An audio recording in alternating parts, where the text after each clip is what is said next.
Hello and welcome to another weekly update. Plenty of interesting things happened this week actually. It's been quite a busy week for kind of news and rolling out of things, which is unusual because we're going into the kind of summer season, the vacation time. So normally, that's a time for kind of quietness and getting things done with projects and stuff, but now there's plenty going on. So let's get it out of the way first of all. The big news this week, if you haven't already heard it, was the announcement that Skype for Business Online is going to be retired, and it's going to be retired in 2 years' time, so July 2021.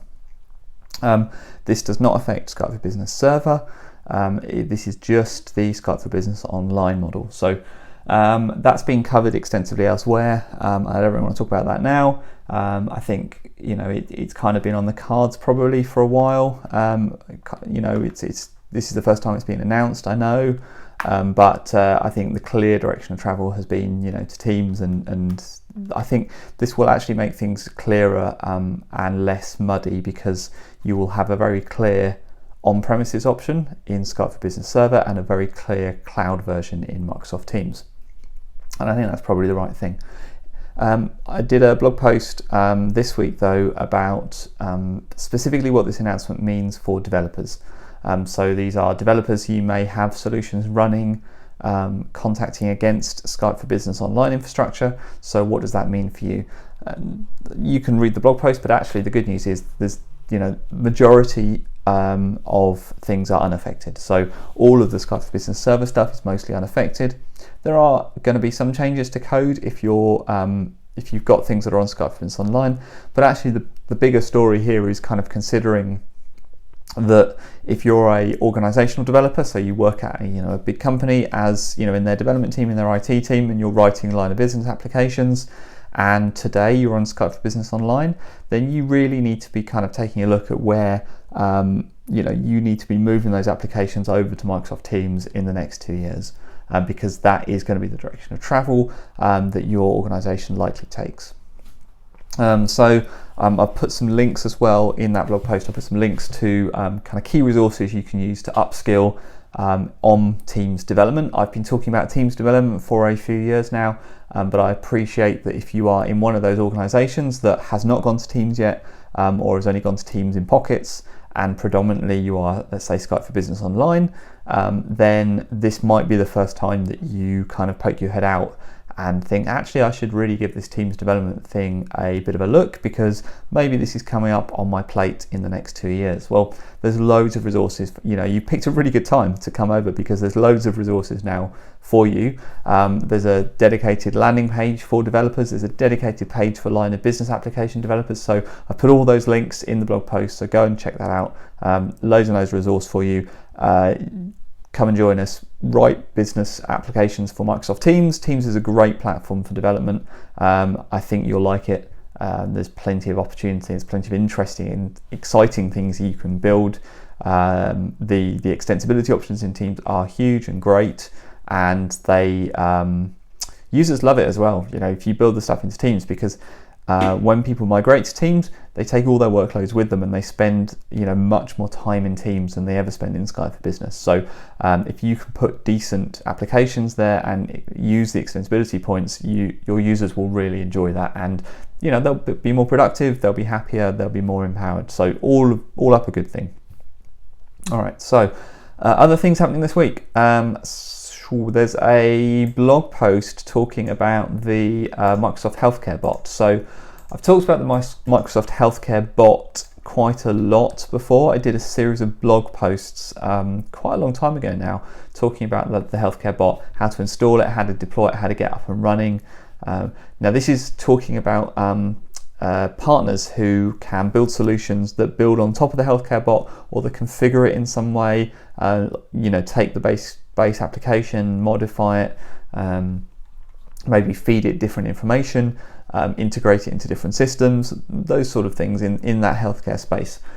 There is going to be a proper listing of partners in a partner directory for the Healthcare Bot, and partners who join this program will also get preferential support treatment, direct access to the team. They'll get some partner resources as well, some kind of sales material, that kind of information. So this is kind of a good move if you've been looking at the Healthcare Bot and maybe you've already been doing some configuration work with it, you've already been embedding it in different systems. This is a more kind of formalization of that partner program. So there's there's a blog post about that. There's some contact information on there as well if you are interested in becoming certified as a healthcare bot partner. That's a thing you can do, and then join that partner program. So that's worth looking into if you're doing work on the healthcare bot, or if you've looked into the healthcare bot and you now think that actually, this tips it over the edge. This makes it a useful thing to kind of bring and add to our organization or add to our capabilities. So that's worth looking at.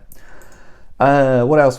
So Matt Landis has a good blog post about how you can take bots that you build with the calling API. And so, for instance, a good example of that might be an IVR bot. So I've talked sort of previously and quite a lot about using the calling API to build IVR solutions that users can call from Teams and that you can use to look up information. You can play audio, you can listen to 4 DTMF tones, you can do an awful lot of really interesting things to build these kind of IVR solutions. Up until now, however, you've only been able to interact with them via Teams, so it's basically been internal users being able to call a bot via Teams. Now, however, thanks to this blog post by Matt has laid out how you can assign a telephone number to one of these applications. So that's an external PSTN phone number. So he goes into like the full amount of detail. It doesn't look like super complicated actually. It's mostly kind of some PowerShell setup, some admin center setup stuff, assigning a service number, and kind of assigning it to the instance.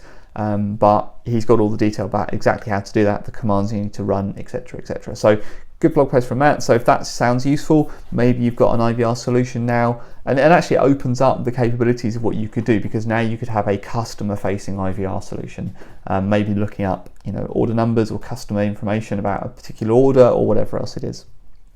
That's exciting. And that's all built on Teams using that Teams Teams development platform I spoke about a few minutes ago.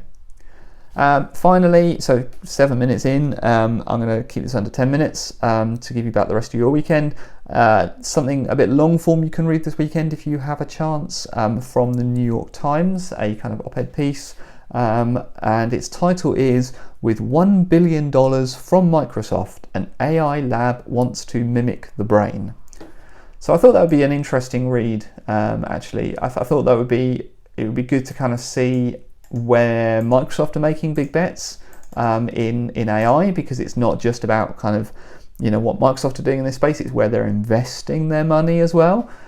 So yeah, interesting, right? So I think it'll be interesting to see what's in this. It'll be interesting to see where it goes. Microsoft are fairly smart investors. They don't throw their money around, they like to tactically invest. So this is an interesting one, and it's interesting that there's a lab that's approaching AI in maybe a slightly different way, trying to kind of mimic the brain, which is like a sort of makes sense. I guess it's a catchy headline as well, but it's worth reading the post to really kind of dig into what that means, and what this company OpenAI are planning on doing.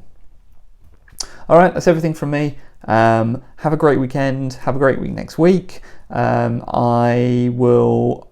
There's some interesting things I've got on my plate. I'm going to try and push out next week, so look out for those.